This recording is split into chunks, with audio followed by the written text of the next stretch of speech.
Assalamualaikum warahmatullahi wabarakatuh. Halo kalian semua yang sedang mendengarkan cerita ini dimanapun kalian berada. Semoga kalian selalu dalam keadaan sehat dan dilindungi dari hal-hal yang tidak terlihat oleh mata, namun bisa terasa oleh hati. Cerita yang akan aku sampaikan malam ini bukan sekadar kisah menakutkan, tapi juga peringatan tentang satu kesalahan kecil, mengikuti sesuatu yang seharusnya tidak diikuti, tentang tawa anak-anak yang tidak selalu berarti keceriaan, dan tentang sebuah desa yang tidak pernah tercatat di peta manapun. Dengarkan baik-baik dan jangan pernah membayangkan diri kalian berada di posisi orang yang mengalaminya, karena bisa jadi suara itu sedang menunggu kalian juga. Namaku Raka. Aku lahir dan besar di sebuah desa kecil di wilayah lereng selatan Gunung Wilis, Jawa Timur. Desa kami tidak besar, tapi cukup dikenal karena kebun-kebun tua yang membentang di pinggir hutan. Sebagian besar penduduk bekerja sebagai petani cengkeh, kopi, dan palawija. Aku sendiri saat itu baru pulang dari rumah saudara di desa sebelah menjelang maghrib. Hari itu seharusnya biasa saja. Langit masih menyisakan cahaya sore, meski matahari sudah hampir tenggelam. Aku memilih jalan pintas melewati kebun campuran, jalur yang sejak kecil sering kulalui. Orang-orang desa menyebutnya jalan kebun bawah. Lebih cepat, tapi memang jarang dilewati saat senja. Namun aku tidak pernah mengalami apapun di sana sebelumnya. Angin sore bertiup pelan, daun-daun pisang berdesir, sementara aroma tanah lembab bercampur dengan bau getah tanaman. Langkah kakiku berirama dengan suara ranting patah di bawah sandal jepit yang kupakai. Sampai akhirnya, aku mendengar tawa anak kecil. Hehehe. Aku berhenti melangkah. Tawa itu jelas, bukan gema, bukan imajinasi. Suaranya ringan, polos, seperti anak yang sedang bermain petak umpet. Datangnya dari arah kanan kebun, sedikit masuk ke area yang lebih rimbun. Aku menoleh, mengernyitkan dahi. Siapa itu? Gumamku pelan. Tak ada jawaban, hanya suara angin yang kembali terdengar. Aku hampir melanjutkan langkah ketika suara itu terdengar lagi, kali ini lebih dekat. Hehehe, Mas. Dadaku terasa sedikit menghangat. Ada rasa aneh, tapi bukan takut, lebih seperti rasa penasaran yang tiba-tiba muncul begitu saja. Mas, sini. Aku menatap ke arah suara itu lebih lama. Di antara batang pohon sengon dan rumpun semak, muncul sesosok anak laki-laki kecil.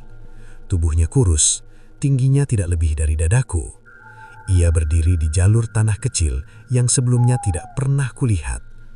Pakaiannya sederhana, kaos putih yang sudah kusam, celana pendek gelap, dan kakinya telanjang. Rambutnya hitam, sedikit panjang, menutupi sebagian dahinya. Wajahnya pucat, tapi senyumnya lebar, terlalu lebar untuk ukuran anak seusianya.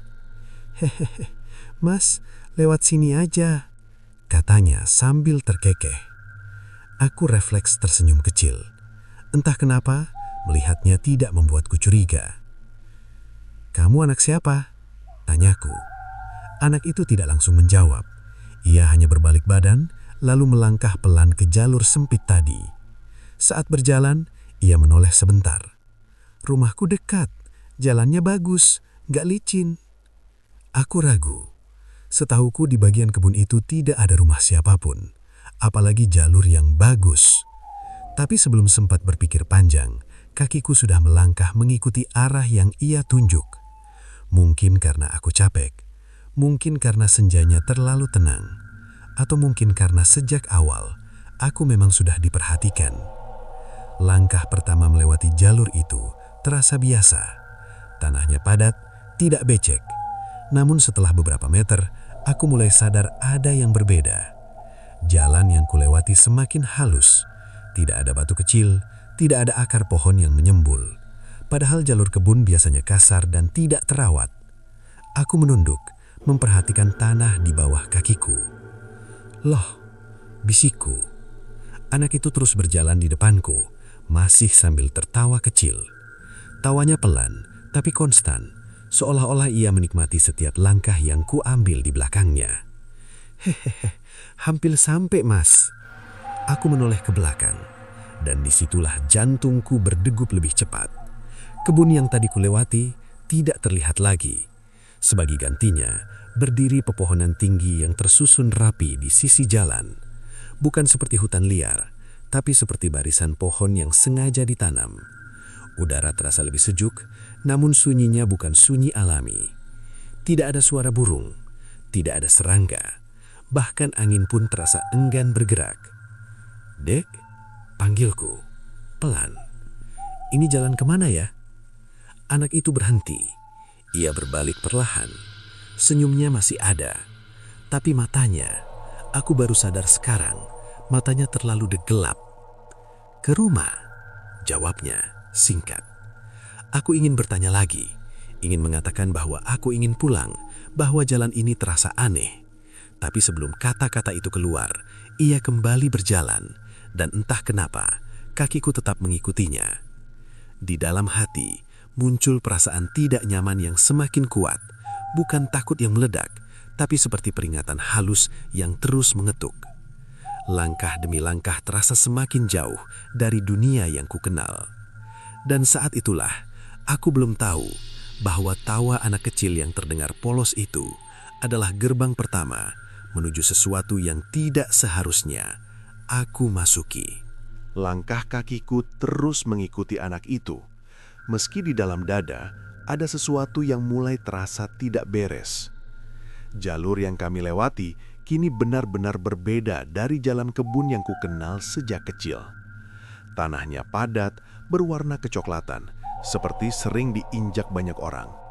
Bahkan di beberapa bagian terlihat bekas tapak kaki kecil dan besar yang mengarah ke depan. "Aneh," gumamku pelan. Anak itu berjalan santai, seolah jalur ini memang rumahnya. Sesekali ia menendang kerikil kecil yang entah sejak kapan mulai muncul di tepi jalan, lalu tertawa pelan. "Hehehe, Mas kok diem?" Aku terkejut mendengar suaranya tiba-tiba. Enggak," jawabku. "Cuma heran aja, jalan ini kok nggak pernah aku lihat ya?" Ia berhenti lagi, kali ini lebih lama. Tubuhnya masih membelakangiku. "Memang bukan semua orang bisa lihat," katanya lirih. Nada suaranya berubah, tidak lagi seperti anak kecil yang ceria. Ada sesuatu yang lebih datar, lebih tua, meski suaranya tetap kecil. "Siapa aja emang yang lewat sini?" tanyaku berusaha terdengar biasa. Anak itu menoleh perlahan, senyumnya kembali muncul, tapi kali ini terasa kosong. "Yang dipanggil," jawabnya singkat. Jantungku berdegup lebih keras. Aku menelan ludah. "Dipanggil sama siapa?" Ia tidak menjawab, hanya tertawa kecil lalu kembali berjalan. Hehehe. Aku hampir berhenti saat itu. Kakiku sempat tertahan satu langkah. Dalam hati aku berkata, "Raka, ini nggak normal, balik sekarang." Aku berbalik badan. Namun saat mataku mengarah ke belakang, kakiku seperti kehilangan tenaga. Jalur yang tadi kulalui memanjang jauh ke belakang, lurus dan bersih, tanpa satupun tanda kebun tebu, pisang atau semak. Tidak ada jalan setapak kasar, tidak ada bekas roda motor petani, tidak ada apa-apa selain jalan halus yang sama persis seperti yang sedang kami lalui sekarang. Seakan-akan jalur ini selalu ada. Loh, nafasku tercekak. Aku memejamkan mata sebentar, lalu membukanya lagi. Tetap sama. "Mas, jangan berhenti," suara anak itu terdengar dari depan. "Nanti keburu gelap." Aku menatap langit.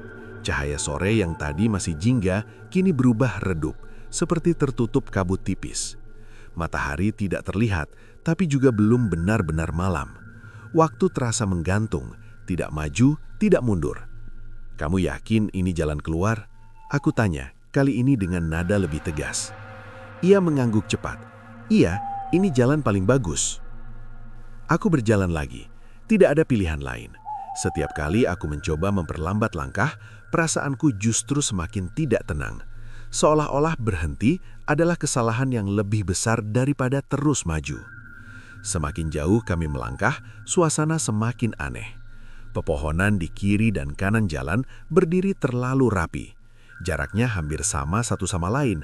Batangnya lurus, tidak bengkok, tidak ada ranting patah. Daunnya hijau tua, berkilap seperti baru saja disiram. Tidak ada bau hutan, tidak ada bau tanah basah. Yang ada hanya aroma samar seperti kayu tua dan asap tipis. Aku menghela nafas dalam-dalam. "Dek, namamu siapa?" Tanyaku mencoba mencairkan suasana. Anak itu tidak langsung menjawab. Ia menendang batu kecil lagi, lalu berkata, "Aku sering dipanggil." "Dipanggil siapa?" "Macam-macam," jawabnya ringan. Aku mengerenyit. "Maksudnya?" Ia berhenti tepat di bawah sebuah pohon besar. Batangnya jauh lebih besar dari pohon lain di sekitarnya. Akar-akarnya menjalar ke permukaan tanah, tapi tidak merusak jalan, justru terlihat seperti menyatu dengannya. Anak itu menatapku lama. "Mas Raka," katanya tiba-tiba. Tubuhku langsung kaku. "Kamu tahu namaku?" Suaraku nyaris berbisik. Ia tersenyum lebar. "Tahu. Dari mana?" "Kan aku yang manggil," jawabnya sambil terkekeh. "Hehehe." Dadaku terasa sesak. Aku yakin aku tidak pernah memperkenalkan diri, tidak pernah menyebut nama, bahkan tidak ada orang di kebun tadi selain aku. "Kamu dengar aku manggil?" lanjutnya. Aku menggeleng pelan. "Enggak, kamu yang manggil aku." Ia mengangguk, seolah jawabanku masuk akal. "Berarti sama." Kata-katanya membuat tengkukku meremang. Aku melirik ke sekeliling, berharap melihat tanda-tanda rumah penduduk, suara manusia, atau apapun yang bisa mengingatkan aku bahwa aku masih di dunia yang sama. Namun yang kulihat hanya jalan lurus yang seakan tidak ada ujungnya. Beberapa langkah kemudian, aku mulai menyadari hal lain. Langkah kakiku tidak lagi berbunyi. Biasanya sandal jepit akan menimbulkan suara khas saat menyentuh tanah. Tapi sekarang, setiap pijakan terasa senyap, seperti aku berjalan di atas kain tebal. Aku sengaja menghentakkan kaki sedikit lebih keras. Tidak ada suara. "Dek," panggilku, suaraku mulai bergetar. "Ini sebenarnya kita kemana?" Anak itu berhenti tanpa menoleh. Ia berdiri sangat diam. "Ke tempat orang-orang nunggu," katanya. "Nunggu apa?" "Nunggu Mas." Aku terdiam. Keringat dingin mulai mengalir di punggungku, meski udara terasa sejuk. Setiap naluri di tubuhku berteriak agar aku segera pergi, tapi pikiranku seperti terikat oleh sesuatu yang tak terlihat. Aku teringat pesan almarhum kakekku dulu. "Kalau di jalan kamu merasa aneh, jangan banyak tanya, jangan menyahut sembarangan." Dan saat itu, aku sadar bahwa aku sudah melakukan terlalu banyak kesalahan. Kami berjalan lagi.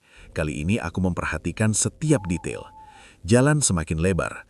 Di beberapa bagian terlihat bekas seperti bekas roda gerobak lama, tapi tidak ada satupun suara aktivitas. Lalu, samar-samar, aku melihat sesuatu di kejauhan. Cahaya. Bukan lampu listrik, lebih seperti cahaya kekuningan yang berkelip pelan seperti lampu minyak. "Udah dekat," kata anak itu dengan suara ceria lagi. "Dekat kemana?" aku tanya. "Ke rumah." Aku ingin menolak, ingin berkata aku tidak mau ke rumah siapapun, tapi tenggorokanku terasa kering, dan kata-kata itu tidak pernah keluar. Semakin dekat dengan cahaya itu, dadaku semakin berat. Ada rasa seperti masuk ke tempat yang bukan milik kita, seperti berdiri di depan rumah orang asing tanpa diundang. Dan di dalam hatiku muncul satu kesadaran yang membuat kakiku hampir berhenti melangkah. Jalan ini tidak mengantarkanku keluar dari kebun, jalan ini mengantarkanku masuk ke sesuatu yang tidak pernah ada di dunia manusia. Anak itu tertawa kecil sekali lagi. "Hehehe, Mas jangan takut, semua yang lewat sini awalnya juga gitu." Aku menatap punggung kecilnya dengan perasaan campur aduk. "Kalau semua lewat sini," suaraku lirih, "kenapa nggak pernah ada yang cerita?" Ia berhenti tepat di batas cahaya itu, lalu menoleh. "Karena yang tinggal gak pernah pulang." Dan saat itulah aku tahu langkahku selanjutnya akan menentukan apakah aku masih bisa kembali ke dunia yang kukenal atau tidak sama sekali. Cahaya kekuningan itu semakin jelas seiring langkah kami mendekat. Awalnya hanya seperti titik kecil di kejauhan, namun perlahan membentuk wujud yang membuat tenggorokanku terasa kering. Itu rumah, bukan rumah biasa. Sebuah rumah panggung dari kayu tua, berdiri sendirian di tengah tanah lapang yang terlalu bersih untuk ukuran daerah kebun. Tidak ada rumput liar, tidak ada daun kering. Tanahnya rata, seolah rutin disapu setiap hari. Tiang-tiang kayunya tinggi, menopang lantai rumah yang terangkat sekitar 2 meter dari tanah. Dindingnya terbuat dari papan-papan gelap yang tampak sudah berumur, namun tidak lapuk. Justru terlihat kokoh, seperti dirawat dengan cara yang tidak biasa. Di teras depan tergantung 2 lampu minyak, menyala tenang tanpa goyangan, padahal angin sama sekali tidak terasa. Aku berhenti beberapa langkah sebelum tangga. "Enggak ada orang lain?" tanyaku pelan. Anak itu berdiri di sampingku, menatap rumah tersebut dengan wajah ceria. "Ada," jawabnya singkat. "Banyak." Aku menelan ludah. "Ini rumah siapa?" "Rumah yang nerima," katanya sambil terkekeh kecil. Tanganku mulai dingin. Aku merasa seperti berdiri di depan tempat yang tidak seharusnya ku datangi tanpa izin. Namun sebelum sempat melangkah mundur, terdengar suara kayu berderit dari atas. Pintu rumah panggung itu terbuka perlahan. Satu persatu orang dewasa keluar ke teras. Jumlahnya ada sekitar 5 orang. Laki-laki dan perempuan, semuanya berpakaian sederhana seperti orang desa zaman dulu. Baju lengan panjang polos, kain gelap, tanpa motif mencolok. Rambut mereka hitam, sebagian disanggul rapi, sebagian terurai sampai bahu. Wajah-wajah mereka tenang, terlalu tenang. Tidak ada senyum berlebihan, tidak ada ekspresi curiga. Mereka menatapku seperti seseorang yang sudah lama dikenal. Seorang lelaki tua melangkah paling depan. Usianya mungkin sekitar 60 tahun, dengan rambut memutih dan sorot mata yang dalam. "Silakan naik, sudah jauh jalannya," katanya lembut. Aku refleks menoleh ke arah anak kecil di sampingku. "Dek, kamu tinggal di sini?" tanyaku. Tidak ada jawaban. Aku menoleh lebih jelas ke arah tempat ia berdiri. Kosong. Anak itu tidak ada. Dadaku seketika terasa sesak. Aku berputar, mencari ke sekitar halaman rumah, ke arah jalan yang baru saja kami lalui. Tidak ada siapa-siapa. "Dek," panggilku pelan, lalu sedikit lebih keras. "Dek!"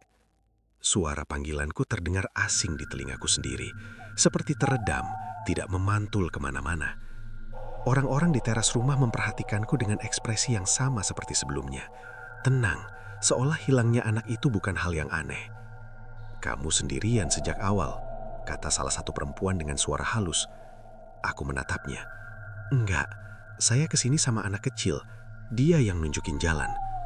Lelaki tua itu tersenyum tipis. "Memang begitu caranya." "Caranya apa?" Suaraku mulai bergetar. "Ditemani sampai depan. Setelah itu, kami yang menyambut." Kakiku terasa lemas. Aku mundur 1 langkah tanpa sadar. Saya mau pulang. Ini bukan tempat saya." Tidak ada yang langsung menjawab. Namun secara bersamaan, mereka semua melangkah turun dari teras. Langkah mereka pelan, hampir tidak bersuara. Tangga kayu yang mereka pijok tidak berderit sama sekali. "Sudah sampai," kata lelaki tua itu lagi. "Tidak sopan kalau tidak singgah." Aku melihat ke belakang sekali lagi. Jalan yang tadi kulewati tidak terlihat. Yang ada hanya tanah lapang kosong, seolah rumah panggung ini berdiri di tengah ruang yang terputus dari dunia lain. "Kami tidak memaksa," ujar perempuan paruh badan itu yang berdiri di sebelah kiri lelaki tua itu. "Hanya menerima, dan semua yang diterima biasanya memang datang sendiri." Aku memeluk lenganku sendiri. Bulu kuduku berdiri. "Kalau saya nggak mau diterima?" tanyaku lirih. Mereka saling berpandangan singkat, lalu kembali menatapku. "Tidak semua orang langsung mau," kata lelaki tua itu. "Makanya kami sediakan tempat untuk menenangkan diri." Ia menunjuk ke arah tangga. "Naiklah, istirahat sebentar." Aku terdiam cukup lama. Setiap detik terasa berat. Namun entah kenapa kakiku akhirnya melangkah juga, seperti ada dorongan halus yang tidak bisa kutolak. Tangga kayu terasa dingin saat kupijak. Tidak ada suara, tidak ada getaran. Lampu minyak di teras menyalakan cahaya redup yang membuat bayangan kami memanjang di lantai papan. Begitu aku menginjak lantai rumah panggung itu, Bau kayu tua dan asap tipis langsung memenuhi hidungku. Aroma yang asing, tapi entah kenapa terasa familiar, seperti pernah tercium dalam mimpi. Ruangan di dalam rumah luas, tanpa sekat. Lantainya bersih mengkilap. Tidak ada perabot modern, hanya tikar pandan, meja kayu rendah, dan beberapa lampu minyak tergantung di sudut ruangan. "Duduklah," kata perempuan tadi sambil menunjuk tikar. Aku duduk perlahan. Orang-orang itu mengelilingiku, tapi menjaga jarak. Tidak ada yang menyentuhku. "Kami jarang dapat tamu yang datang sejauh ini. Biasanya berhenti di jalan," ujar lelaki tua itu. "Apa maksudnya?" Ia tersenyum lagi. Tidak semua yang mendengar tawa berani mengikuti. Aku teringat kembali suara itu. Tawa yang terdengar polos, bersih, tanpa ancaman. Anak itu, aku menelan ludah. Dia siapa sebenarnya? Beberapa dari mereka tertawa kecil. Bukan tawa mengejek, tapi seperti orang dewasa yang mendengar pertanyaan polos. "Dia pengantar," jawab lelaki tua itu, "yang membuka jalan." "Sekarang dia kemana?" "Ke tempat lain, mencari yang berikutnya." Tubuhku gemetar tanpa bisa kutahan. "Berarti saya nggak boleh ikut pulang?" tanyaku dengan suara hampir habis. Suasana di ruangan berubah. Udara terasa lebih berat. Lampu minyak berkedip pelan meskipun tidak ada angin.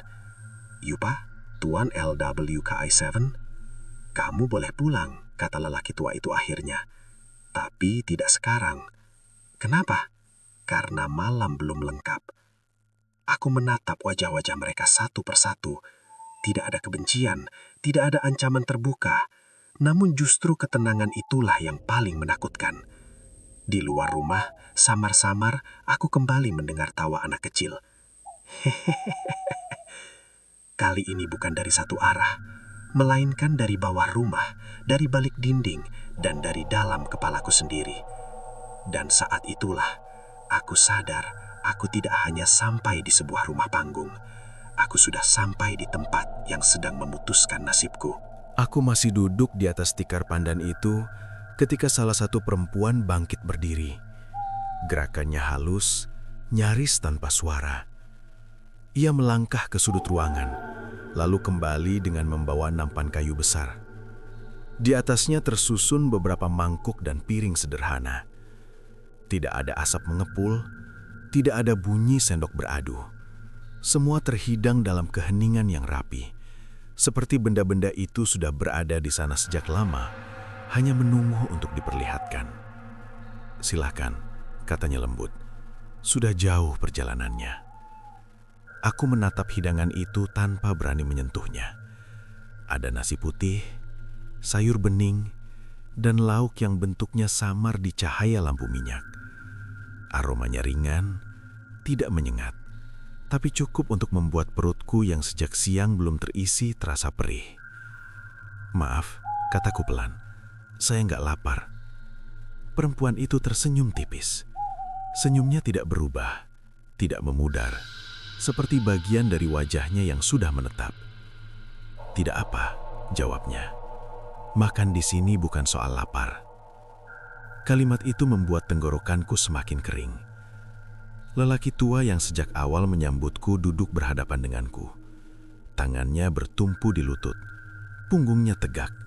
Sikapnya seperti kepala keluarga yang sedang menerima tamu penting. "Kamu datang menjelang waktu peralihan," katanya perlahan. "Itu jarang." "Peralihan apa?" tanyaku. Ia tidak langsung menjawab. Matanya menatap ke arah lampu minyak yang menggantung, lalu kembali menatapku. "Antara sore dan malam," jawabnya. "Antara jalan dan tujuan." Aku menghela napas panjang, mencoba menenangkan diri. "Saya cuma lewat kebun," kataku jujur. "Saya nggak niat ke sini. Anak kecil itu yang ngajak." Beberapa orang dewasa saling berpandangan. Lalu salah satu lelaki yang duduk di samping kanan lelaki tua itu berbicara. "Tidak ada yang benar-benar datang tanpa niat," katanya datar. "Kadang niat itu bukan dari pikiran, tapi dari langkah."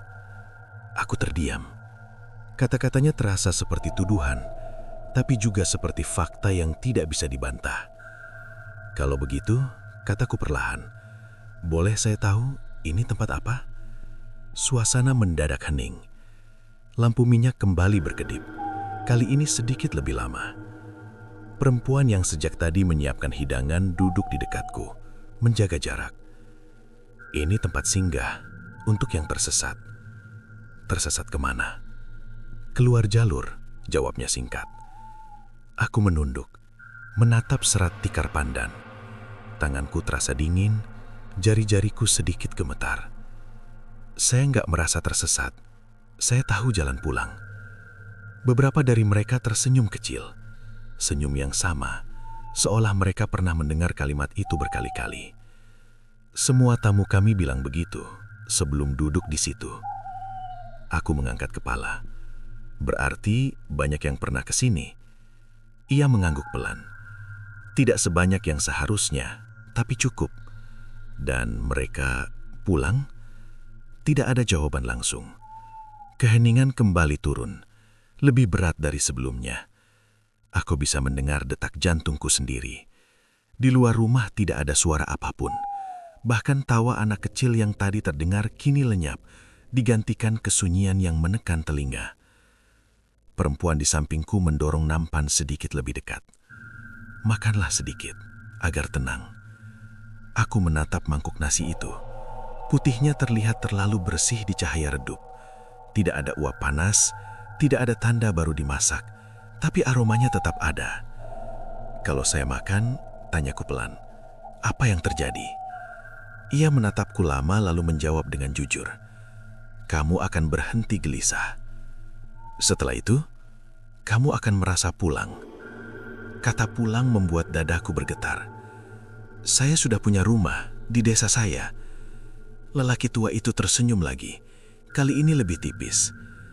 Semua yang duduk di sini juga merasa begitu, sampai mereka ingat rumah bukan cuma soal tempat lahir. Aku menggeleng pelan.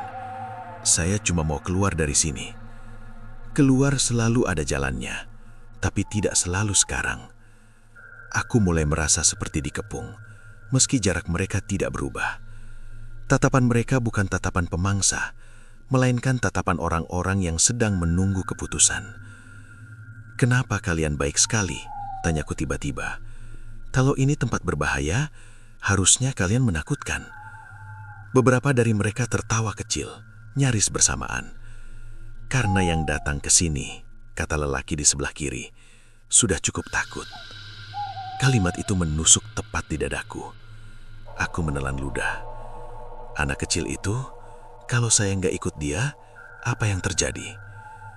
Lelaki tua itu memejamkan mata sejenak, lalu membukanya kembali. Kamu akan pulang lewat jalan kebun, seperti biasa. Berarti saya bisa pulang? Bisa, kalau kamu tidak mengikuti. Aku tertawa kecil, pahit. Masalahnya, saya sudah mengikuti. Perempuan di sampingku mengangguk pelan. Dan sekarang kamu di sini. Aku menatap hidangan itu lagi. Tangan kiriku hampir terulur, lalu kutarik kembali. Ingatan tentang nasihat orang-orang tua di desaku muncul satu persatu. Tentang pantangan makan di tempat asing, tentang jamuan yang mengikat langkah. Kalau saya menolak makan, tanyaku pelan. Lelaki tua itu menatapku lebih dalam dari sebelumnya. Kamu akan tetap menjadi tamu, tapi tidak lama. Tidak lama itu maksudnya apa? Kamu akan diantar kembali, dengan syarat. Aku mengangkat kepala cepat. Syarat apa? Ia belum menjawab. Lampu minyak di ruangan tiba-tiba meredup, lalu kembali terang. Dari bawah lantai rumah panggung terdengar bunyi kayu berderit pelan, seperti ada sesuatu yang bergerak. Perempuan itu menarik kembali nampan sedikit lebih dekat. Pilihannya sederhana, menenangkan diri atau menahan gelisah. Aku menarik napas panjang. Kepalaku terasa berat, pikiranku bercampur aduk. Di satu sisi, rasa lapar dan lelah mendorongku untuk menyerah. Di sisi lain ada ketakutan yang menahan tanganku agar tidak menyentuh apapun.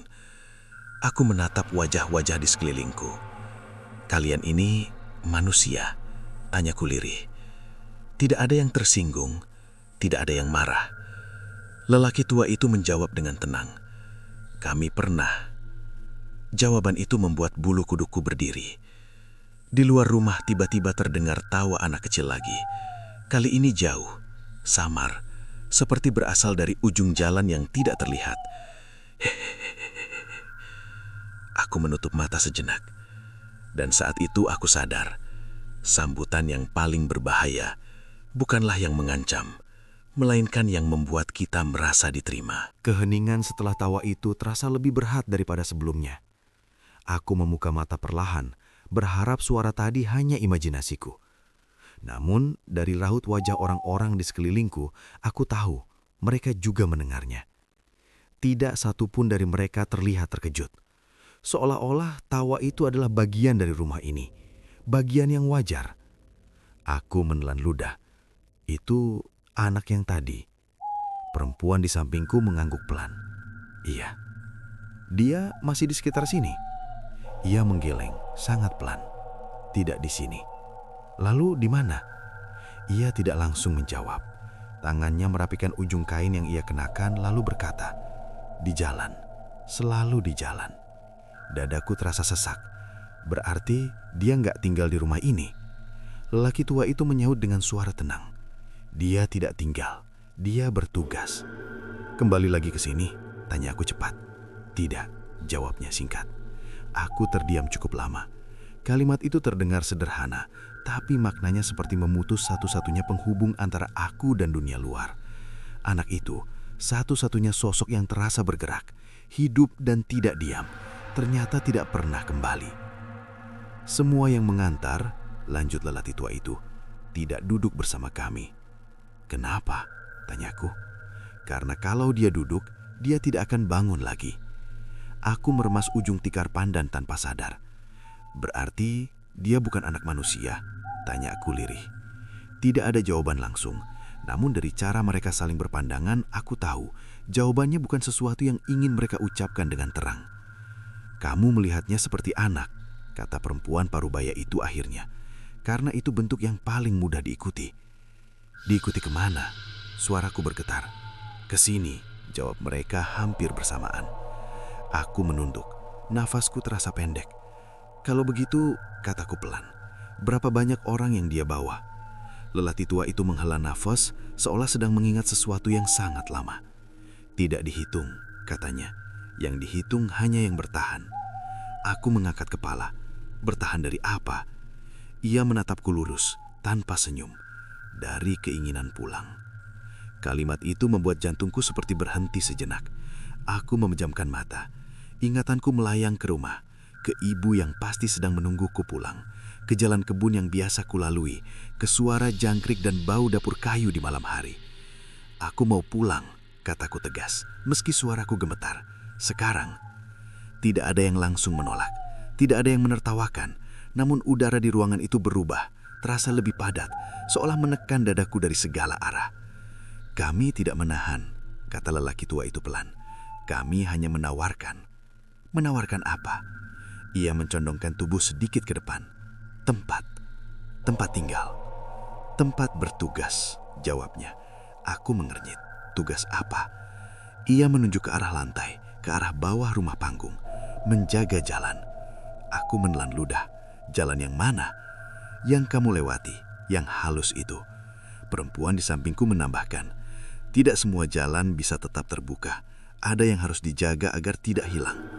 Aku menggeleng cepat. "Saya bukan penjaga, saya orang biasa." Lelaki tua itu tersenyum tipis. "Semua penjaga awalnya orang biasa." Aku tertawa kecil gugup. "Saya bahkan gak tahu cara menjaga apapun." "Kamu sudah melakukannya." "Apa?" "Kamu mengikuti panggilan, dan kamu sampai." Aku terdiam. "Kalau saya menolak?" tanyaku. Ia mengangguk pelan.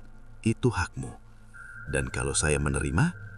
Ia menatapku lama, sangat lama, hingga aku merasa seperti sedang ditimbang. "Kamu tidak akan tersesat lagi, karena kamu tidak akan mencari jalan pulang." Kata-kata itu membuat kepalaku pening. "Apa yang terjadi pada anak itu setelah selesai bertugas?" tanyaku tiba-tiba. Untuk pertama kalinya sejak aku tiba, ekspresi mereka berubah. Bukan marah, bukan sedih, tapi seperti hening yang dalam. Dia tidak selesai, jawab perempuan itu pelan. Digantikan. Aku mengangkat kepala cepat. Digantikan siapa? Beberapa detik berlalu tanpa jawaban. Lelaki tua itu akhirnya berkata, oleh yang duduk di sini setelah memilih. Tanganku gemetar hebat. Maksud kalian, nafasku tercekak.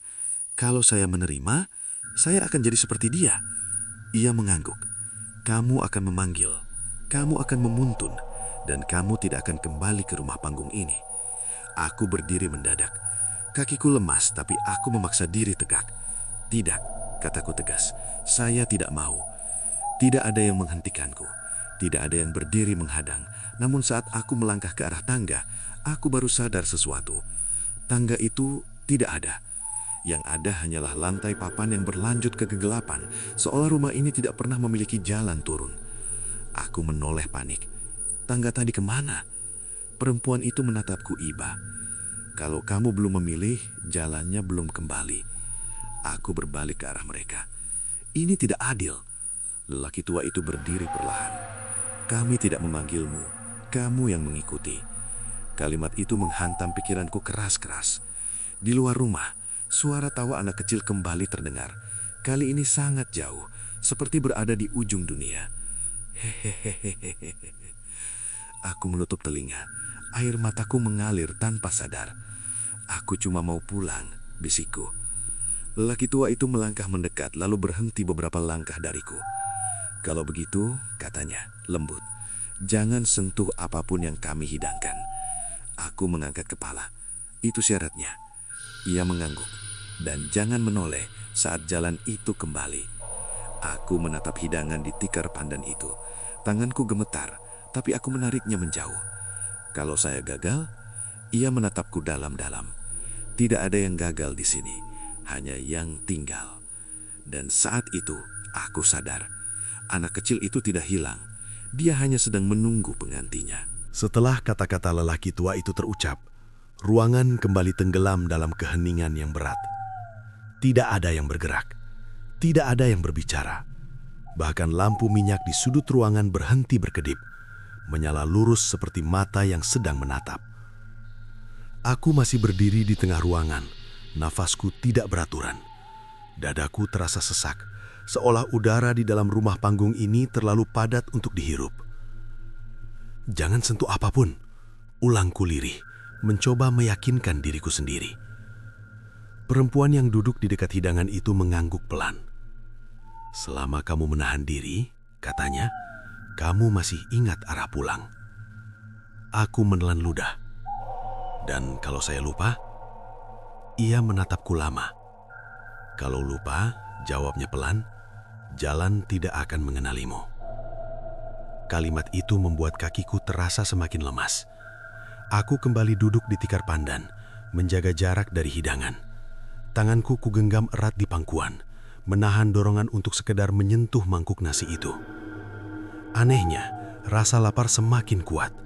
Bukan lapar biasa, tapi seperti ada sesuatu di dalam tubuhku yang perlahan kosong dan makanan itu terlihat seperti satu-satunya cara untuk mengisinya. Aku memejamkan mata. Dalam kegelapan kelopak mata, bayangan rumah muncul. Ibuku di dapur, lampu bohlam kuning, bau nasi hangat, suara piring beradu. Semua terasa begitu dekat, seolah hanya satu langkah lagi. Jangan, bisikku pada diri sendiri. Mas Raka, aku membuka mata. Lelaki tua itu berdiri di hadapanku. Kamu gemetar, katanya. Aku tersenyum pahit. Saya manusia. Ia mengangguk, seolah menerima jawaban itu. Itulah sebabnya kami memberi waktu. Berapa lama? Tanyaku. Sampai kamu memilih, jawabnya. Atau sampai jalan memilihmu. Aku mengangkat kepala. Jalan bisa memilih? Ia menyenyum tipis. Kalau terlalu lama berdiri di persimpangan, kakimu akan memutuskan sendiri. Kalimat itu membuat kakiku semakin waspada. Aku menarik nafas dalam-dalam, lalu menghembuskannya berlahan. Aku harus tetap sadar, tetap ingat tujuan. Aku berdiri lagi dan melangkah ke arah tempat tangga seharusnya berada. Apa yang kamu lakukan? Tanya perempuan itu. Mencari jalan pulang, jawabku tegas. Aku menatap lantai papan di ujung ruangan. Perlahan, sangat perlahan, garis-garis samar muncul di permukaan kayu, seperti bekas sambungan yang sebelumnya tidak terlihat. Lelaki tua itu memperhatikanku dengan seksama. "Kamu masih ingat arah?" katanya. "Karena saya belum makan," jawabku. Ia mengangguk. Garis-garis itu semakin jelas. Kayu di ujung lantai terlihat memanjang lalu turun membentuk anak tangga pertama. Disusul tangga kedua, ketiga, hingga akhirnya tangga kayu itu muncul kembali, persis seperti saat aku pertama naik tadi. Aku menahan nafas. "Berarti saya bisa pergi?" "Bisa," jawab lelaki tua itu. "Sekarang." "Kenapa sekarang?"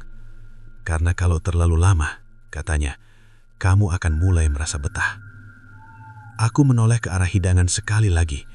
Mangkuk nasi itu terlihat semakin putih, semakin dekat, seolah memanggil tanpa suara.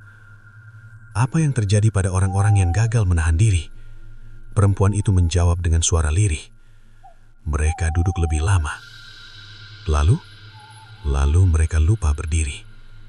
Aku merinding. Tanganku meraih pegangan tangga. Kayunya dingin, tapi nyata.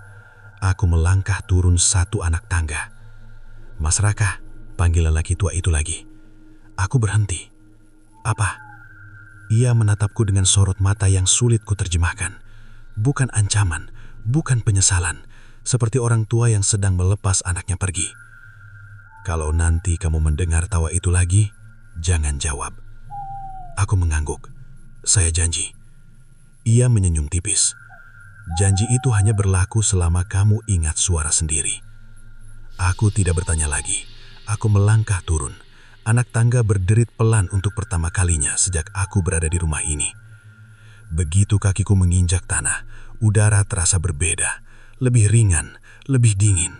Aku menarik nafas panjang, serasa baru belajar bernafas lagi. Namun aku belum berani menoleh. Arah jalan sudah terbuka. Suara perempuan itu terdengar dari atas. "Ikuti saja, jangan berhenti." Aku mengangguk, meskipun mereka mungkin tidak melihat-lihat. Jalan halus itu kembali terlihat di hadapanku, membentang lurus, memantulkan cahaya lampu minyak dari rumah panggung di belakangku. Hatiku berdebar kencang. 1 langkah, 2 langkah, 3 langkah.